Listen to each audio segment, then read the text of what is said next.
Hi, everyone. Thank you so much for rejoining us. I would now like to present panel number 2. Thank you. So thank you. I'm very excited to introduce this panel exploring corporate reform through shareholder power. So first, we're going to have Barbara Krumzik, who is an experienced trustee and director, having served on public company, private company, and mutual fund boards. Ms. Krumzik's board work includes experience in the areas of finance, corporate governance, mergers and acquisitions, compensation, risk assessment, and technology. Most recently, she was president, CEO, and chair of Calvert Investments, an asset management firm known for its focus on environmental, governance, and corporate social responsibility performance of companies. She'll be followed by Professor Carrie Martin Shelby, who's an associate professor of law at DePaul University College of Law, and very exciting, will be joining us starting next fall as a permanent member of our own faculty.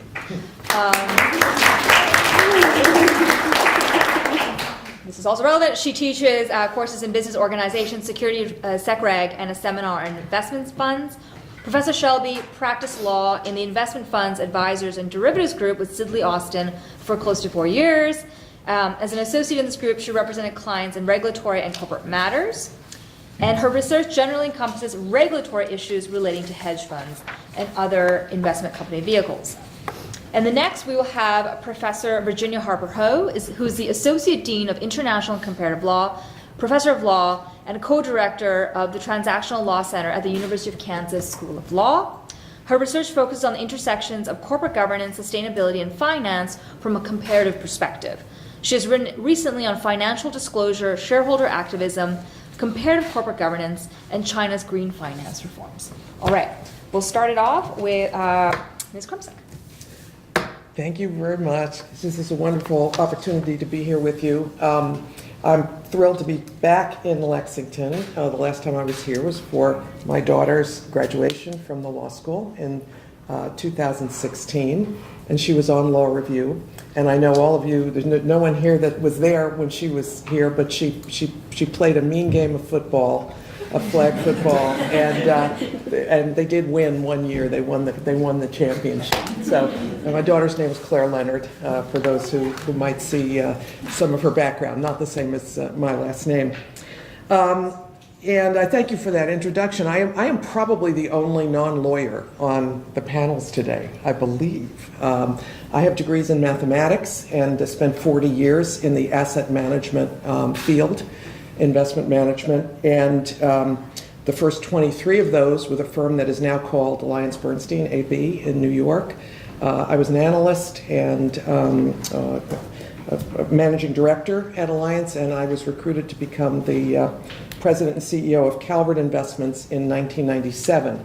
That transition is relevant to our conversation today because I came out of an environment that was what might be considered a very conventional asset management firm, mutual funds, pension fund management. And I always knew there was an area called SRI, so socially responsible investing. In fact, I had a lot of teachers as clients, and I had a lot of hospitals and doctors, and I would often be asked, do you have a Calvert? Calvert was known very early on as the leader in socially responsible investing, then called now ESG or sustainability. I'm not going to get tied up in terminology. We'll call it ESG. So I was approached in '97 to be the CEO of Calvert, and I was asked, did I do social investing? And I said, I don't, but I'm intrigued and interested in learning about it, which I looked into before I was offered the position and accepted it. And what I concluded as an analyst with a primary focus on growth equities for my clients, that what sustainable investing was doing was actually trying to evaluate analytically the quality of management. To that point, all the analysis was very financial, very much driven by the numbers. And when I would ask my colleagues, I was an analyst but not a portfolio manager, I would say, how do you ultimately assess quality of management? And the answer I would get would be, we look at their financial track record. I said, well, you're already looking at the financial track record, so you're not, what are you really doing? And I felt what Calvert was doing was material to the investment process, and therefore, although Calvert's track record hadn't been that good at that point, I felt there was great opportunity there. So the headline in the Washington Post when I was hired was not first woman to lead mutual fund, major mutual fund company in the socially responsible space. The first headline was Wall Street veteran to lead socially responsible investment firm. And so that began my journey. I would like to pick up a little on the history, though, from where Commissioner Pitt, I want to say the right title, Chair Pitt, left off. And it's before I started at Calvert. In 1982, Calvert was the first mutual fund company to launch a mutual fund that did not invest in companies that did business in South Africa. We were the first mutual fund to invest in that fashion. There might have been religious-oriented funds prior to that that took that position, but we were the first, and that's the heritage of our using our tools of investing and divestment to affect a social policy that we felt was actually very good for shareholders. In 1986, Calvert was the first mutual fund to file a shareholder resolution to tack on to this great history. And I believe Chair Pitt was correct in saying that prior to that point, individuals were a big part of the shareholder activism. Also, religious groups were active. ICCR has been in existence for a long time. Those of Interfaith Council on Corporate Responsibility. In 1986, the shareholder resolution, I only know the lore. I haven't looked it up. I'm impressed at all the scholarship that you all learn how to do, but it was with a company called the Angelica Corporation on labor management issues, and the company lore did not include how that turned out. So I don't know how it turned out. But in the 1980s, the institutional investors were focused on governance. It was the decade of the formation of ISS, Institutional Shareholder Services. Bob Monks and Nell Minow may be names that have cropped up, where the focus was on independence of board members, conflict of interest. State pension funds did indeed get involved, but it was very much in that, what I would consider at this point, fairly narrow G of the ESG in their activism. Calvert was among the few that had this very broad view of ESG. And during the 80s and 90s, I know we'll hear more about this, it was also the turf of takeover investors, hedge funds, buyout firms, leveraged buyout firms, trying for control via board seats and extracting dollar value. I wouldn't say that those players in the investment world or finance world were at all conscious of ESG issues, but there was activism, but it was a financial activism. There was a turning point from my perspective. So when I joined in '97, we filed shareholder resolutions, we voted our proxies, and we formed partnerships. Primarily, we were very active at ICCR and in partnership with ICCR members, as well as other social investing firms, and there were quite a few of them, and increasingly the large pension funds, whether it is Wisconsin, the more progressive pension funds, New York State, New York City, Connecticut, CalPERS, CalSTRS, et cetera. And we would sometimes lead file and sometimes co-file. It was a period of rising investor collaboration in the late 90s and early 2000s. And to an earlier question, which someone asked earlier, about why was there more when institutions, well, it was collaboration. When you add your shares together with California and others, you have percent power ownership, and that's what began to happen. Is that there was the individual with their 5,000 shares or 500 shares was not as significant a player, had a harder time collecting those votes. But when you represented more votes, you were more powerful. In 2002 is when I feel the modern era of shareholder activism actually began. Sarbanes-Oxley set parameters for the independence of audit committees, and also that among many other things, it set parameters for independence, but only limited to audit committees, I believe. I did read up a little bit on Sarbanes-Oxley. Maybe you all have probably studied it in great depth. But in 2003, the New York Stock Exchange and NASDAQ introduced their own governance reforms to be listed on those very powerful exchanges. And those governance reforms included 50% independent boards, charters for all committees and for the board, and in particular to us at Calvert, the nominating and governance committee had to have a charter and 50% independence. we saw the implications for shareholder advocacy. The effective date of these new listing standards was 2 years hence, 2004, from 2002.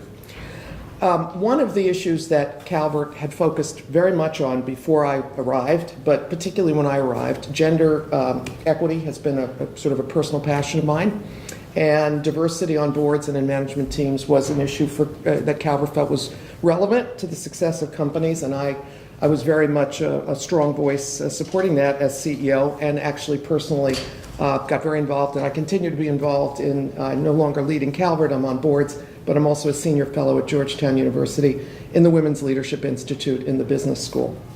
So in particular, I asked the question, CEOs don't do much, they just ask a lot of questions, but I asked, what does this mean for boards to have to achieve 50% independence? What's going to be the actual impact on the composition of boards and the particularly open seats? To that point, women and minorities who were not represented in great numbers on large corporate boards, you would find there might be one. And if that woman or that person of color left the board, they were going to fill that seat with someone. I mean, there was a consciousness that we got to fill that seat, but it was one. And I would always ask, why is one the right number? Why not half the board? So I said, what's going to happen to these boards under these new listing requirements? And one of our analysts came back and said, and I thought this was a great observation, that companies can get to these independence requirements in two ways. They can reduce the size of the board, and by having friends and family and local dentist or whatever, leave the board.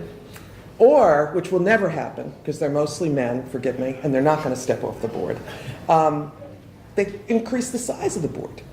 And there would be new board seats created, and I think our analysts estimated maybe 4,000 new board seats. We're not talking 400,000 or 4 million, 4,000 new board seats. Significant number, though, significant number, which meant there would be opportunities for companies to actually add diversity, if I can put it this way, relatively painlessly.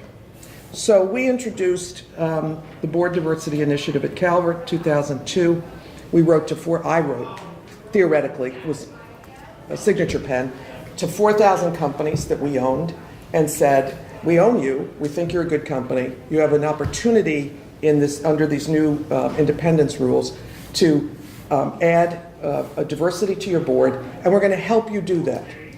And we wrote a model nominating committee charter that included language that said every search for a new director would be a diverse search, would include women and people of color.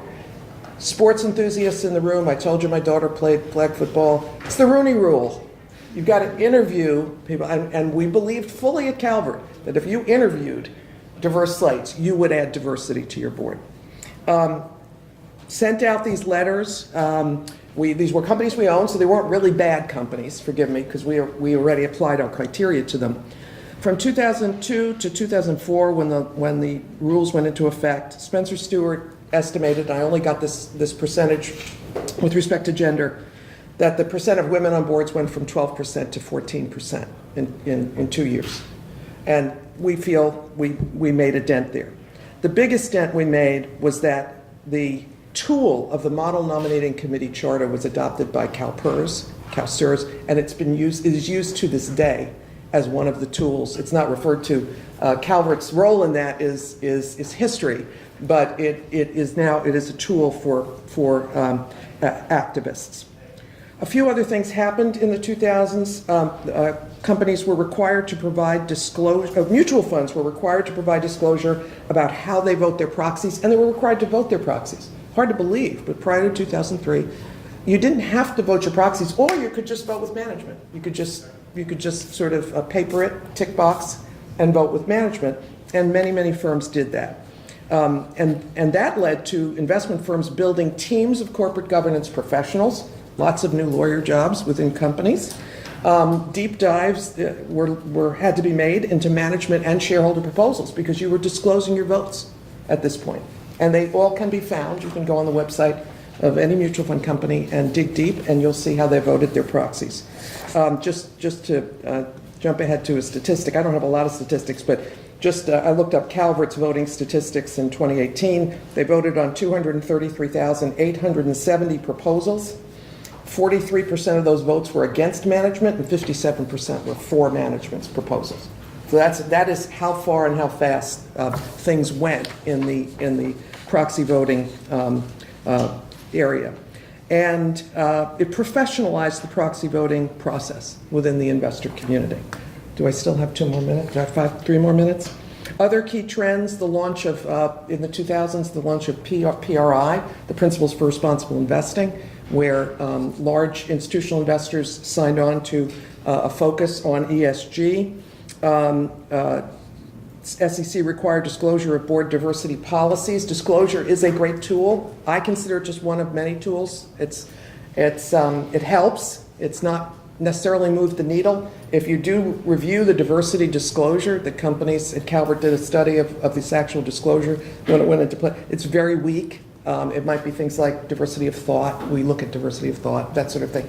And the SEC was not specific, and I differ from Chair Pitt's opinion on this. I think specificity would be helpful to investors to know exactly how diversity is being measured and looked at, and why not gender and racial diversity disclosures. I mean, we can eventually find it out, but disclosure shines a light on it. Fast forward to today, the rise of the index fund to dominant heights, universal owners, perpetual owners, and their perspective is very powerfully expressed. In 2017, then Vanguard CEO William McNabb issued a letter to the directors of public companies, which they posted on their website. And Vanguard manages a piddling $5.3 trillion in assets as of September 30th, 2018. And just one quote from that letter about Vanguard: they would be having increased focus on climate risk and gender diversity. These are not fleeting priorities of Vanguard as permanent owners. This is a powerful letter. There was a second letter in 2018 from Larry Fink at BlackRock. You heard it that firm referred to earlier. They have $6.44 trillion in assets as of September 30th. And their letter to CEOs, a sense of purpose among other priorities, including a desire to see more diverse boards, stressing companies must ask themselves, how are we managing our impact on the environment? Are we working to create a diverse workforce? These were letters then to the board and to management. This is not activism to me. I mean, this is powerful. But it was asked, it was commented on that this is activism. They have to vote their proxies, but they've primarily continued to vote with management. If you look at their votes, you're not going to see that 43%, 57%. Index funds are in. They profess to taking the reins on ESG issues, and they are to some extent. They are expanding their definitions of good governance, and through their votes, they are potentially going to be quite powerful in the ESG activism realm. And I will close with a couple of notes from the 2017 proxy preview report of As You Sow, and As You SOW, As You Sow, so shall you reap. This is a firm NGO, nonprofit that gathers information about social issues and evaluations, and also publishes the records of various shareholder proposals. And the top 5 proposals in their universe of 250 or so companies that they track, very large companies, these are the largest vote getters in the company and the issue. The largest vote getter on a social-oriented proposal was to propose a report on board diversity at Hudson Pacific Properties. Cal Sturs filed that, 84.8%. Second highest, Occidental Petroleum report on climate change strategy. And these are requesting reports. You heard Chair Pitt say that's a very popular way to phrase a shareholder resolution. We want to hear more about what you're going to do about climate change. Westpath filed that. They're the United Methodists, 67.3%. The third, Cognex adopt board diversity policy, Philadelphia Public Retirement System, 62.8%. ExxonMobil report on climate change by the New York Common Retirement Fund, 62.1%. And PPL report on climate change strategy, New York State common retirement plan, 56.8%. Those are the top 5 vote getters on the social horizon. I would point out those filers are the identical filers that we worked with at Calvert over the past 20 years. There's not a new name on this list of filers. So I'm putting it out there. It's a very, very powerful movement, ESG shareholder activism, still relying very heavily on the efforts of institutional investors that are really embedded in this issue. And so with that, let's see if I had any last closing comments. No, I thank you for letting me be here and be part of this, and I look forward to your questions. Thank you. So I am completely thrilled to have the privilege of presenting on such a dynamic panel. My topic largely entails the extent to which we can expect hedge funds to further engage in activist strategies as a means to pursue social justice goals. To that end, I will briefly begin by defining what a hedge fund actually is and explaining how hedge funds are distinctive from other asset classes and other institutional investors, and explain why they are such dominant players in the activist arena. I will then highlight at least one example of a hedge fund utilizing an activist strategy to pursue a social justice goal, and conclude with imparting thoughts as to whether we can expect a greater movement in this regard from a private ordering standpoint. So first and foremost, what are hedge funds? Hedge funds are essentially private investment funds that are restricted to elite investors, such as high net worth individuals, which is debatable as to whether or not the provided definition of high net worth individuals are actually high net worth, as well as institutional investors such as pension plans, insurance companies, and endowments. As a result of being restricted to elite investors, hedge funds then have more freedom to engage in riskier strategies, and they face lesser disclosure obligations under the federal securities laws.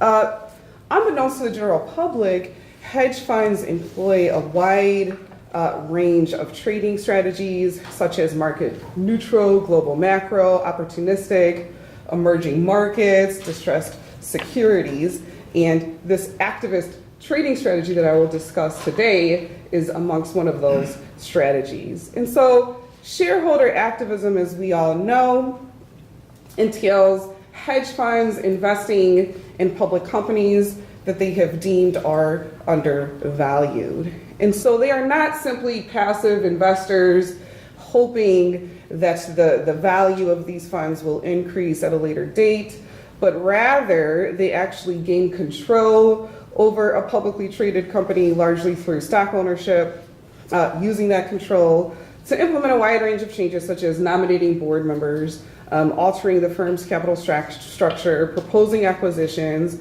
or even firing a CEO. And many of us have read salacious reports of such activist strategies in the news. Hedge funds are often referred to as corporate raiders. I recall recently reading about JCPenney's and Toys R Us, and you'll read reports that the hedge funds caused the layoff of thousands of workers, that hedge funds have led to the bankruptcy and closures of these retail giants. This is highly contested. Many would say that these retail giants would have closed anyway due to increasing competition from companies such as Amazon. There is also a plethora of empirical research that says that these activist strategies have actually increased the underlying value of the targeted firms. And so you'll see a lot of research that contests whether or not these strategies actually help to increase the value of a targeted firm. So why are hedge funds well positioned to take advantage of these activist strategies? This is largely because of the lighter regulation that hedge funds are able to enjoy, particularly under the Investment Company Act of 1940. And so this is the law that regulates investment companies such as mutual funds, for example. Oftentimes, the best way to think about a hedge fund would be the private counterpart to mutual funds. And so hedge funds, they do not face the same restrictions on leverage. They don't face the same restrictions in terms of, so mutual funds, there's a 15% limit on illiquid securities that mutual funds can actually hold. So in light of today's topic, I was really working hard to find examples of hedge funds actually utilizing, right? I heard Barbara mention that oftentimes they're raiders, they're extracting profit.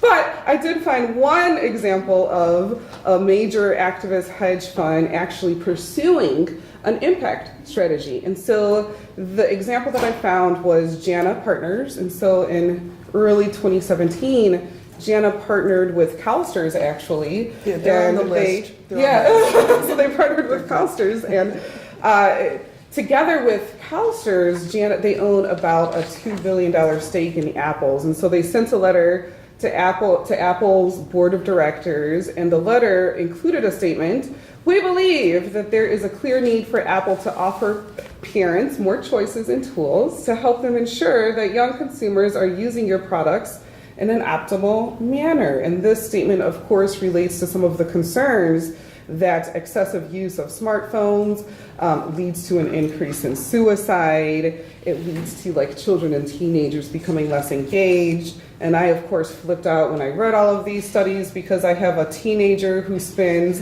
an obscene amount of time using his smartphone. And so,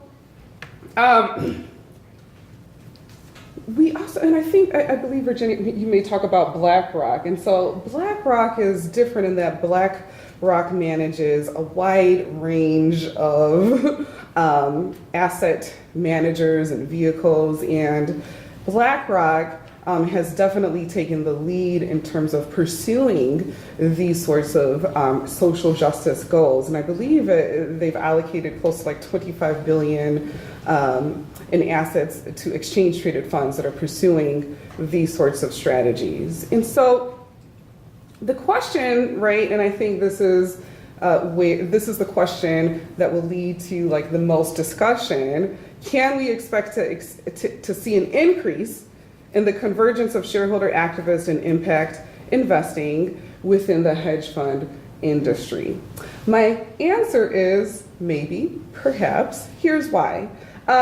Perhaps the industry will simply follow BlackRock's lead. I think BlackRock tends to be a leader in this regard.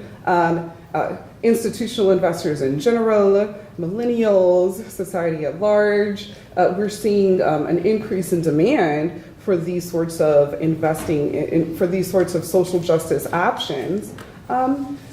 In addition, and so this is what my most recent article delves into, the industry has faced significant challenges in earning above market returns over the past decade.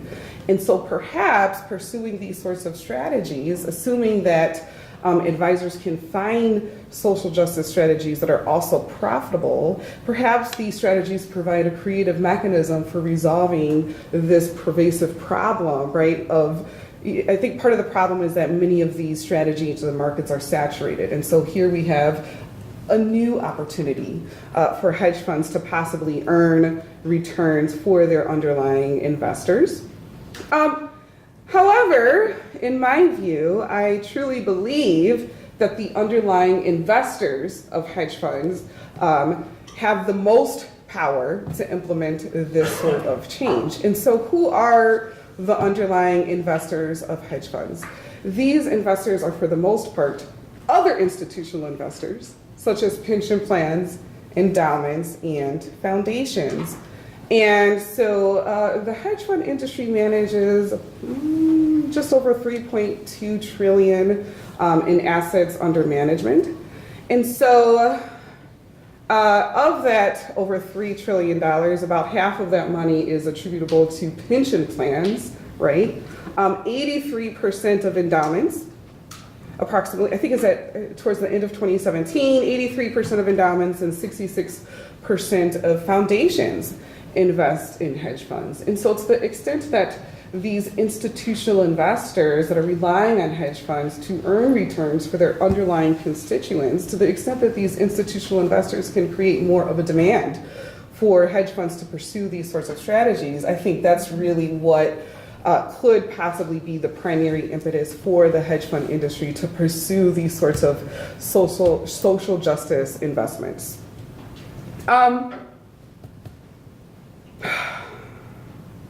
I hesitate in kind of going down this path because we have an expert in the room who could provide more insight into this issue.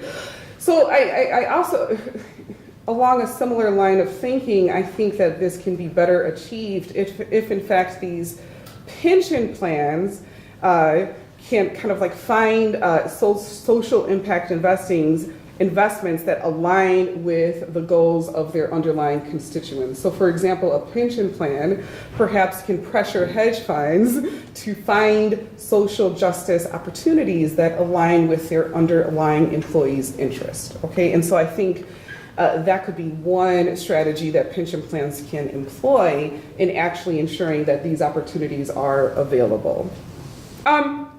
So the next question becomes, well, if this private ordering is not satisfactory, if we find that hedge funds are not pursuing these social justice investment opportunities, what next? I mean, is there some sort of way that the law could be revised from a corporate governance standpoint to better serve or to kind of facilitate these sorts of opportunities? I think it would be extremely difficult to directly regulate hedge funds and obligate hedge fund advisors to pursue specific categories of investments. Perhaps the better way to go about this would be to enhance the fiduciary duties that apply to pension plans and endowments and the underlying institutional investors of hedge funds to better or to have a more expansive view of what they should be pursuing in terms of their underlying constituents. And so generally speaking, pension plan trustees must find investments that are prudent. They must diversify their investments, but perhaps we should think about expanding these duties so that they have to pursue a wider range of interests. So for example, and this is a complete stretch, and so forgive me, perhaps they should pursue companies that are paying their employees a minimum wage, and perhaps that interest is somehow connected to their underlying employees. There are, of course, difficulties in defining those interests and finding common ground with respect to those interests, but I think that's one way to pursue or to increase these social justice investments by actually amending the law to the extent that private ordering doesn't work. This is more controversial, and I would love to talk to Barbara about this. And I would love to hear feedback from the audience, but perhaps retooling some of the Company Act provisions that apply to mutual funds and giving mutual funds a little bit more flexibility to pursue these strategies and trying to like kind of increase competition in that regard. Do you want me to comment on it now or wait till Q&A? How much time do I have? What's our time? We're at 34 minutes. Do I have? So, You have a minute. I think Okay, I'm almost done. Okay, and, you know, and actually that actually concludes my thoughts. I mean, I think this is a very interesting topic in thinking about whether or not this will happen from a private ordering perspective, or whether or not we should try to retool the fiduciary duties that apply to pension plan trustees, and last but not least, whether or not we should give mutual funds more power to engage in these activist strategies. Okay. Thank you. So I don't know if this disrupts us, Kish, but I'm happy to give a minute or two to Barbara just to respond right now. All I wanted to do was amend the fiduciary duty comment, which is very interesting, because one of the, you could also say, relieve fiduciary liability if a pension fund or a mutual fund chooses, particularly a pension fund. That's a great point, right? Because it could be a double-edged sword, right? Because they could face liability for allocating to a social justice sort of investment that is not yielding a sufficient return. If it doesn't have to, exactly. it might not be returning on the same pattern as other return. You don't do it. So that's all I would, Fantastic. that's what I Thank want you. to say. Right. Thank Okay. you. I look forward to returning to this during the Q&A. Professor Harper-Hope. Thanks. Okay, so the working title of my paper is From Public Policy to Materiality, Non-Financial Reporting, Shareholder Engagement, and the Ordinary Business Exception. So I'd like to focus on one really important aspect of corporate accountability that we've talked about already today, and I'm really excited to piggyback on a lot of what's already been said and just to be a participant in this great panel.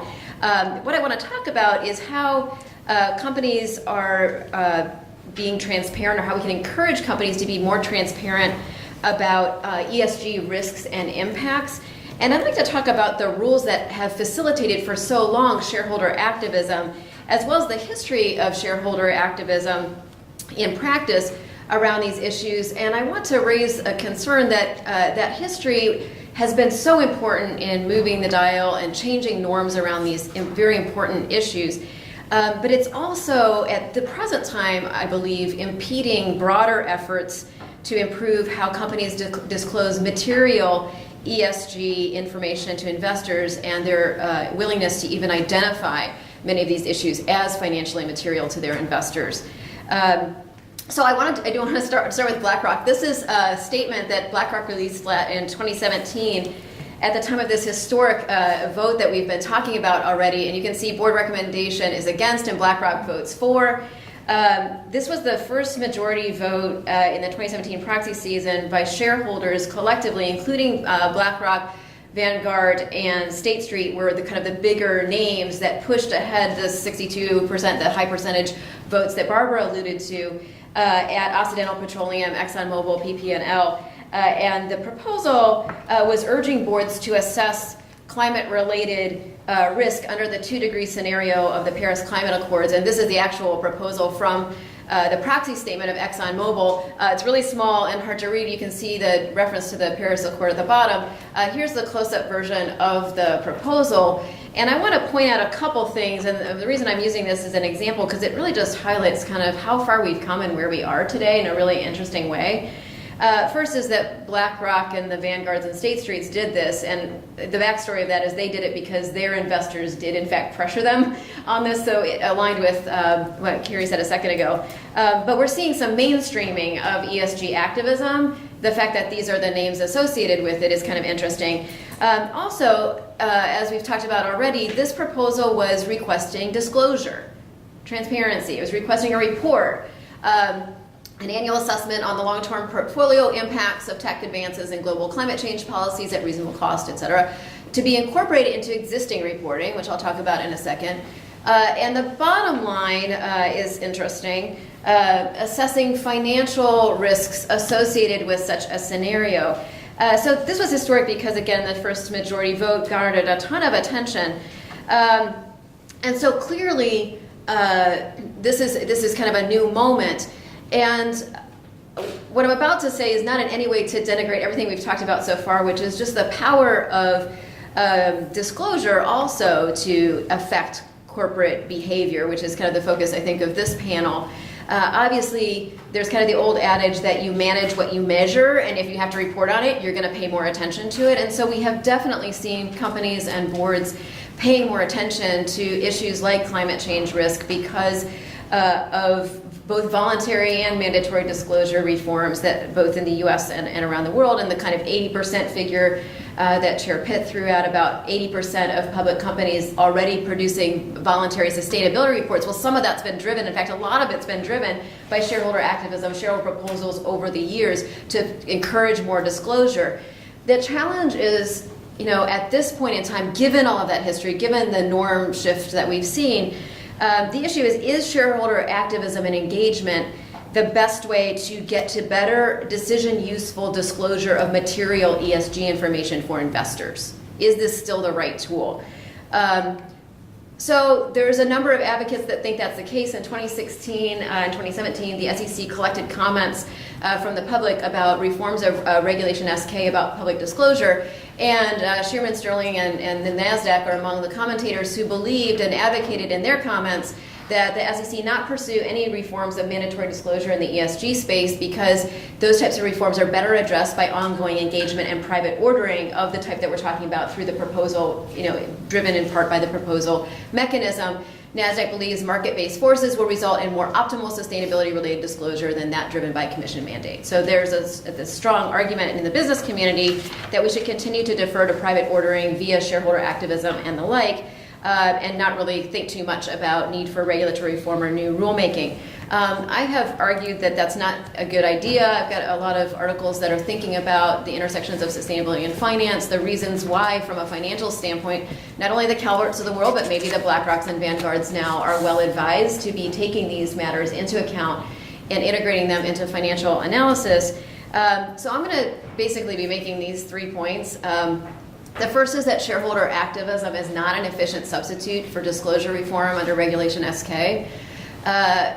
That disclosure reform, I believe, is the best way to get decision-useful information on material environmental and social factors into corporate annual reports where they can be readily integrated into investment analysis. And the piece that relates most closely to us today and to the mention of this of the rule itself is that, ironically, the history of shareholder activism around public policy and social issues, which is associated with the language of the ordinary business exclusion or exception, I believe that history and that association is impeding support for the standardization of material ESG or non-financial disclosure under Regulation SK. So again, why did BlackRock and others do this? It's because of economic relevance and financial motivations as much as a concern for climate risk and the importance of climate change to all of us. So, this is kind of their statement about the 2017 vote. We will continue our dialogue over time with Exxon and other companies on a range of issues of economic relevance, including but not limited to climate-related risks. So I want to kind of bring in here the financial aspect and the financial motivation for some of these changes that we're seeing. Okay, so what we're really witnessing here, and this is a kind of piece of background, I'll try to be really brief through these slides, but there has been a massive shift in recognition of the materiality of many ESG issues and certainly of ESG information in the aggregate. The devil's in the details, but this slide is kind of a schematic that was put out by the G20's Financial Stability Board and its task force on climate-related financial disclosure, which has been hugely influential. And the point of this chart is to map out how climate-related risk in particular directly translates into financial impact, which is a reason why investors should care about it. We have the CFA, the Certified Financial Analysts Institute, in 2015, making statements along these lines. Every investment analyst should be able to identify and properly evaluate investment risks, and ESG issues are part of this evaluation. It is now part of the CFA qualification exam to be proficient in ESG issues. And here's Barbara made reference to the UNPRI. We're seeing a huge upsurge in the institutional investors, signatories, both asset managers and asset owners, who have signed on and committed to being actively engaged in the companies they invest and to encourage them toward a long-term perspective that integrates ESG considerations. And so kind of from its inception in 2006 to the present, we're now at kind of over 60 trillion assets under management, another indication of the focus on financial materiality. The Department of Labor is the one that sets fiduciary standards for ERISA pension plans, and in 2015 they changed their prior policy to indicate that pension plans that are governed by ERISA and others that make reference to the Department of Labor standards are free, in a sense, to and maybe have lower risk of liability, or have free to consider ESG factors, environmental and social governance issues may have a direct relationship to the economic value of the plan's investment, and in such cases are proper components of the fiduciary's analysis.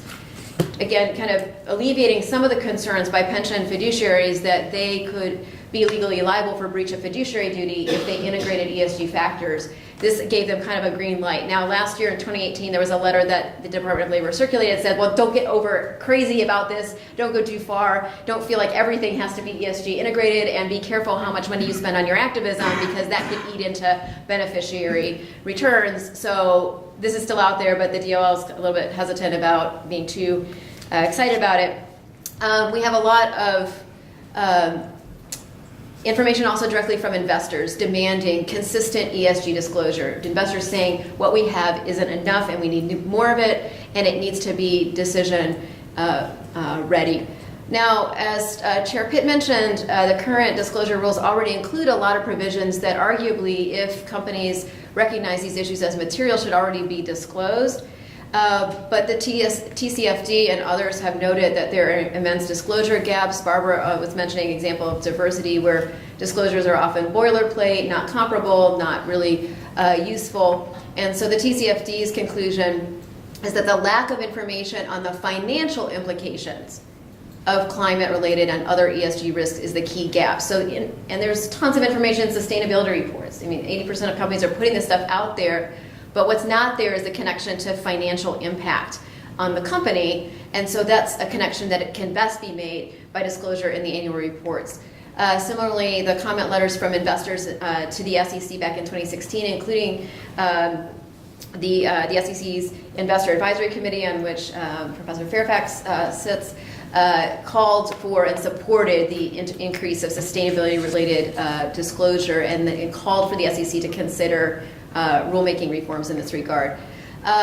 In terms of so why not keep relying on shareholder activism or shareholder engagement to keep moving disclosure and transparency forward? So there's a couple of reasons for this. One reason is there's not that many proposals every year. It's very ad hoc, it's case by case, because that's the way these proposals work. This is obviously just a subset of investor engagement, but it's kind of too few, kind of scattershot. This is again from recent years. You can see the number of proposals here related to sustainability reporting and disclosure. Again, that's even a subset of ESG proposals. And one of the challenges, as we'll talk in a second, is that the more prescriptive these proposals get in terms of their content, which would be great for getting precise information out there to investors, the more likely they are to be barred by the existing rules under Rule 14AA that govern shareholder proposals. My main point, though, is none of that. My main point is that the continued use and reliance on shareholder activism to drive disclosure perpetuates the view that ESG information is not material. So here's Rule 14A that we've been talking about. It's written in a very user-friendly format. And one of the reasons why companies can exclude the proposal from the corporate proxy is if it deals with matters relating to the company's ordinary business operations. And it has engendered a ton of interpretive challenges over the years. Initially, the original rule didn't involve, or the SEC had not provided interpretive guidance and left kind of what does this mean up to state law, as we heard. That became really difficult to do because state law actually in the states had not been, and particularly Delaware, had not been very vocal in what they really mean by what is the proper purview of the board versus what are things that are appropriate for shareholders to speak to. And so in 1976, we get this two-part test that's currently applied and has been around for a while, which says that proposals relate to ordinary business, because that's almost everything shareholders might possibly speak about, can still go forward to a vote if they transcend the day-to-day business matters of the company. In other words, they raise substantial policy or other considerations and don't seek to micromanage. So kind of that's the test that's out there right now. The problem is this language about substantial policy or other considerations. It's really a framing problem. It's not really a problem with the rule or the exclusion itself. It's more just the language of it and the way that it's been used, as we've talked about here today, which has created kind of a knee-jerk opposition among the business community and companies themselves to materiality of ESG, or thinking about ESG issues in a financial way. So a materiality standard has to do with the reasonable shareholder and the importance of the information for their voting and investment decisions. Okay, so here's some comments from the business community in 2016, when, again, in this proposal of perhaps amending the provisions of Regulation SK to include more prescriptive ESG disclosures. Shareholders shouldn't use their investment in U.S. companies for purposes not in keeping with the purposes of for-profit public enterprises, including but not limited to the advancement of personal or social agendas unrelated or immaterial to the company's business strategy. I have a bunch of these up there, so in the interest of time, I'm just going to read the highlighted portions so you can get kind of a flavor of this. Personal or social agendas unrelated to or immaterial to strategy. This kind of regulation would be extraneous to the SEC's mission. Anyone who advocates this is not a reasonable investor. And the U.S. Chamber also opposes using the disclosure to advance social or political goals. Disclosure rules will taint the SEC's reputation as a neutral body. Activists are using the guise of transparency to politicize the commission to achieve a social or political goal. And the Maryland Bar Association thinks any effort in this regard would be a perversion of the federal securities laws that they would be very offended by. And Exxon itself says the SEC should avoid promoting political, social, and public policy objectives. So you can see that there's this kind of baggage now associated with ESG disclosure because of the way that the ordinary business exception has been interpreted and framed by the SEC historically, and for very good reasons. So where do we go from here? I'm not advocating that we scrap the ordinary business exception or certainly Rule 14a8. It has been a tremendous vehicle to kind of, again, moving the ball forward. And the reality is that in the US anyway, when we're thinking about materiality of disclosures and what would be material, we are talking about impacts on the company. So to go into the question raised earlier, we're not really talking about, and we will not be encompassing stakeholder impacts. So non-financial reporting rules pretty much everywhere else around the world do encompass both shareholder and stakeholder impacts, but that's not the case under our current definition of materiality. So there's still a need for investors to speak out about issues that relate to human rights impacts, relate to other stakeholders where things haven't quite risen to the level of materiality from a financial standpoint, but are still hugely important. And so I think we definitely need to have, this rule be a vibrant source. This chart shows kind of some key ESG issues and how they've appeared in no action letters, just as kind of one measure of how often these things come up. And in recent years, you can see an uptick in, investors raising issues related to risk management, climate, sustainability, ESG, CSR, scenario analysis. We need that voice and that vibrant activism out there to raise corporate attention, and it could be a quicker way. Again, changing these norms could force, I think, corporations to change behavior in a way that disclosure can only indirectly get at, right? So it's still very important, very powerful. But what I think we actually need to do is go back historically to what the SEC really said in 1976 when it was first interpreting the ordinary business exception. And it's curious because I actually had never read these releases in great detail until kind of thinking about this topic as I was getting ready to present for this panel.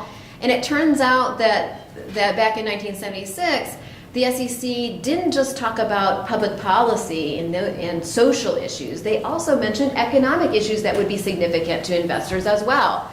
So matters which have significant policy, economic, or other implications inherent in them are appropriate for investors to consider and to vote on. And we've kind of dropped that economic piece, and I think just getting back to that language and having the SEC refocus and reframe the way it talks about these issues could be quite helpful in bridging this gap that's now emerged between kind of social activism, policy issues, and kind of ESG materiality on the disclosure side. So in conclusion, I really just want to kind of make these couple points is that this can be fixed not by necessarily new rulemaking, not by abandoning the ordinary business exception, not by abandoning Rule 14a8 and the great mechanism that we have through the shareholder proposal process, but just reframing and recognizing the communicative effect of what the SEC does through interpretive releases, through guidance, through no action review, a lot of different ways that the SEC could affirm the potential materiality of ESG information. And again, just to recognize that ESG shareholder activism, as important as it is not a substitute for disclosure reform. And I really think we need to proceed on both fronts going forward. So I'll stop there and hopefully haven't worn out my welcome yet. Great. I think we have just a few minutes now for some questions from the audience or possibly from our panelists. Yes. Mr. Krumsick, you mentioned that index funds continue to vote pretty much in line with management. And I was wondering... Some exceptions put up there. Yeah. But yes. Do you see such sort of passive funds and investing as being sort of a hurdle to the social responsibility investing? And if so, how do you kind of break through that? Well, I think these have been steps in the right direction, but they've been sort of not. You don't see the kind of approach that most firms that are engaged in activism will take with management versus. Do I see? I do see that the continued integration, the materiality issue is very critical, and the continued work of, we haven't mentioned the Sustainability Accounting Standards Board, which is like a FASB, but for sustainability data. And that work is trying to make consistent the data disclosures that would be of interest to, for example, investors in pharma would probably be very interested in drug pricing issues. If I could say this, any investor should be interested in that. But social investors are very interested in that.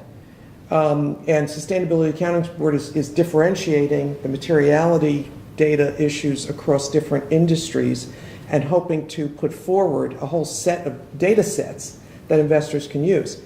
Index funds will use those data sets. CFA says now, any CFA has to use, has to consider ESG in their analysis. If they've got better data, they are negligent in not including that data. So I think there are trends that are moving it forward where the index funds will be much more powerful players, probably through ESG integration of the data, more so than the activism and the voting. That's just my thought. I have a slide up here about the materiality. I have all these extra slides in here, sorry.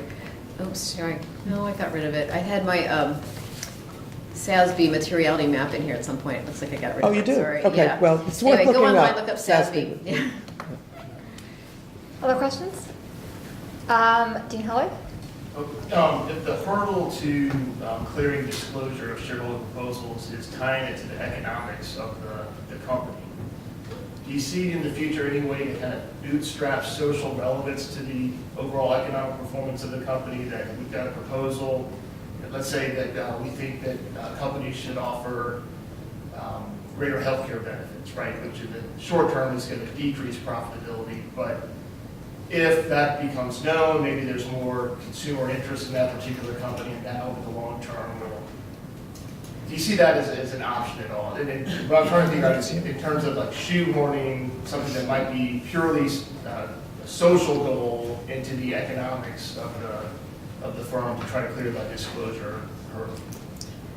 Well, I'm sure others want to comment on this as well, but I think Dean, that there are, that's already been happening in some areas, but not to the extent you mentioned, which is very interesting. Can you go deeper and deeper in terms of, because I do think that's going to be very important, is that we continue to tie in the economics of, they're not just social goals. I've said this isn't just good value driven, this is good for business to behave in a certain way, to evaluate stranded assets, to evaluate the future of various energy sources, and some of that work just needs to get deeper and richer and broader. It's not been done to certainly in the area you mentioned, the value of health benefits.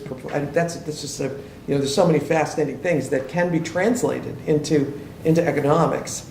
And I think that's a great area of future work. I think it's only been done really in a pretty limited way. I'm most familiar with the work on diversity and how that's been analyzed and viewed as actually good for stock prices. You can't get more direct than that because there's better decision making and more robust decision making and analysis. So I think it's a good question. I think there's a ton of alignment in those ways, and it's something, again, that has been in the literature and is being talked about a lot more, and it's exciting to see corporate boards thinking about those issues and kind of long-term strategy. I think part of the issue has to do with the time horizon of investors and investment, and different investors have different interests, and some of these proposals we're seeing an alignment between investors that are kind of very much looking at these issues for the kind of social impact or the public policy rationale, and seeing some support now from more economically minded investors. I think the question is, when do the hedge funds of the world start to care about these kind of things? And maybe, taking a longer term for some investors, it really aligns these two dimensions very well. So I think we have time for one last question. Professor Byrne? I have a question of whether any of the panelists are seeing themes about industries that seem to have built a wall around themselves to exclude shareholder engagement, or are pretty much all industries sort of working with this because of the way that markets are now sort of diffuse about this. But I was just curious of whether there are industries that seem to sort of sit outside of these realms you're talking about. I wouldn't say there are industries. My quick answer, the movement to private equity gets you out of this whole world. And there has been, in terms of number of companies, an extraordinary shift to private equity. I think it's pretty landmark. Someone here may know the percentage, but I think it's like 50-50 now, number of companies. The market value is by far still in the public markets. But if you go the private route, you're not visible to this, and I think that's how companies are getting around it. I think in terms of industries, everybody's got to focus on it if you're a publicly listed company. I think it also has to do with size. So one of the things that's interesting about shareholder activism across the board is that it tends to target like the biggest and the most visible companies for obvious reasons because of the kind of the spillover impact of that. But what you're seeing like in the past couple of years, and there's a great report, if you want to like Google proxy voting analytics, it's this master report that comes out every couple of years by the conference board and kind of crunching numbers on shareholder proposals. And so a couple of the charts I used were drawn from that. But one of the things it shows is that activism, even on governance issues, is kind of moving down the food chain, if you will, among public companies to kind of this the not very top tier, but kind of middle tier of companies where maybe they're not, maybe they're in that 20% that isn't even producing sustainability reports, for example, or maybe they don't have good board diversity practices like that very top band of leaders does. And so it may also be a function of size, and we certainly want all companies, public or private, to be thinking broadly about these issues. Thank you very much. If you could join me in a round of applause.